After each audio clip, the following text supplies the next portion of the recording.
कृष्ण और रुक्मिणी।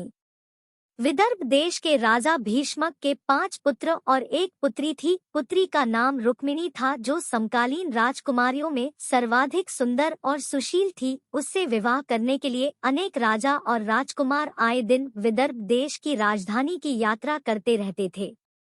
उन दिनों कृष्ण के रूप, सौंदर्य, गुणों और पराक्रम की गाथाएं समस्त भरत खंड में गूंज रही थी। राजकुमारी रुक्मिणी अपनी किशोरावस्था से ही कृष्ण के संबंध में सुनती चली आई थी, इसलिए उसके मन में कृष्ण के लिए एक विशिष्ट स्थान बन गया था। फिर जब वह युवती बन गई तो उसने अनुभव किया कि तीनों लोक में कृष्ण से श्रेष्ठ वर उसके लिए कोई नहीं हो सकता, इसलिए उसने मन ही मन कृष्ण को अपना पति मान लिया।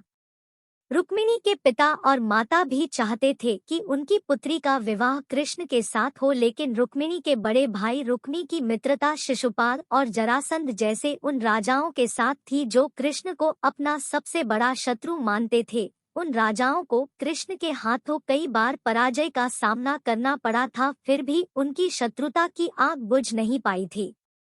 जब रुक्मी को यह पता चला कि उसकी बहन कृष्ण के साथ विवाह करना चाहती है और उसके माता पिता भी इससे सहमत है, तो उसने एक दिन राजसभा में घोषणा कर दी कि उसकी बहन रुक्मिणी का विवाह चेदी देश के राजा शिशुपाल के साथ होगा।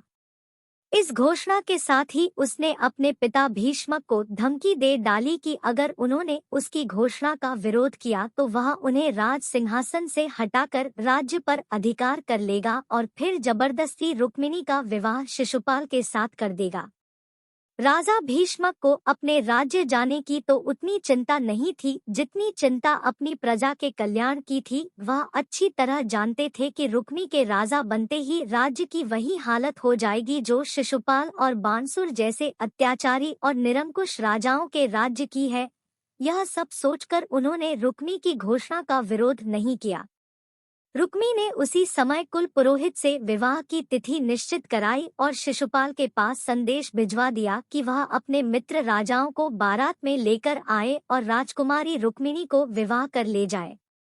जब रुक्मिणी को अपने बड़े भाई की इस करतूत का पता चला तो वह बहुत दुखी हुई। उसने मन ही मन कृष्ण को अपना पति मना लिया था और यह आर्य कन्याओं के धर्म के विरुद्ध था कि जिसे वह पति के रूप में वरण कर ले, उसके होते हुए किसी दूसरे व्यक्ति को अपना पति बनाए।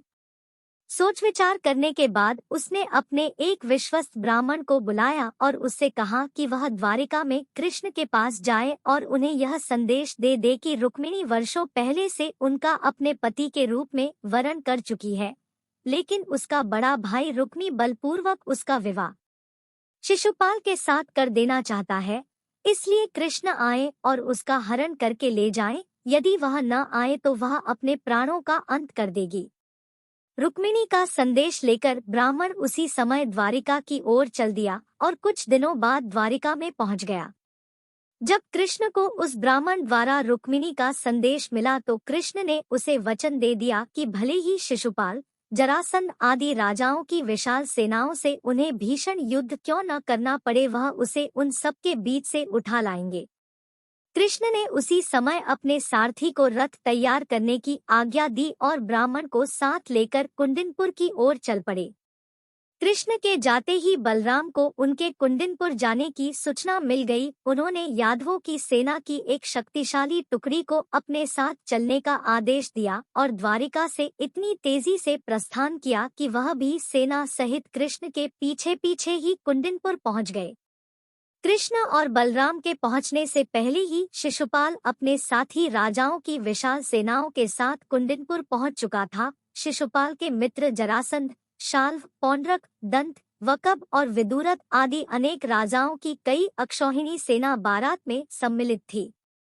विवाह के दिन सुबह ही परंपरा के अनुसार रुक्मिणी अपनी सहेलियों तथा अन्य महिलाओं के साथ गौरी पूजन के लिए नगर से बाहर बनाए गए मंदिर में पूजा करने गई। रुक्मिणी के संदेश वाहक ब्राह्मण द्वारा कृष्ण को इस बात का पता चल चुका था, इसलिए वह रथ लेकर मंदिर के पीछे पहुंच गए।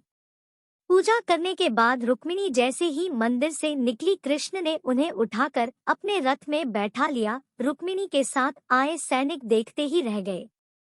जब शिशुपाल और उसके साथी राजाओं को रुक्मिणी हरण का समाचार मिला तो वे अपनी अपनी विशाल सेना लेकर कृष्ण को पकड़ने के लिए चल दिए। रुक्मिणी का बड़ा भाई रुक्मी भी अपने चारों भाइयों और अपनी सेना के साथ कृष्ण के पीछे पीछे चल दिया।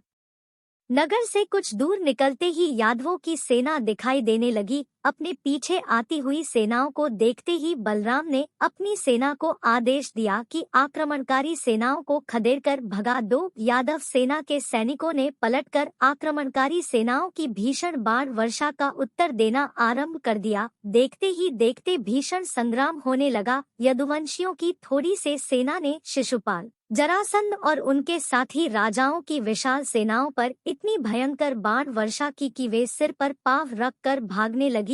अपनी सेनाओं का सहार होते और उन्हें भागते देख शिशुपाल और उसके साथी राजा भी अपने प्राण बचाकर भाग गए।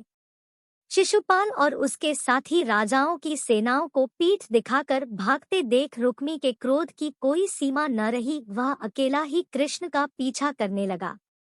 कृष्ण रुक्मी से युद्ध करना नहीं चाहते थे, लेकिन जब रुक्मी ने अपशब्द कहते हुए उन पर आक्रमण कर दिया तो विवश होकर कृष्ण को शस्त्र उठाने पड़े। उन्होंने पलक झपकते ही रुक्मी के रथ के घोड़ों और सारथी को मार डाला। रुक्मी भी उनके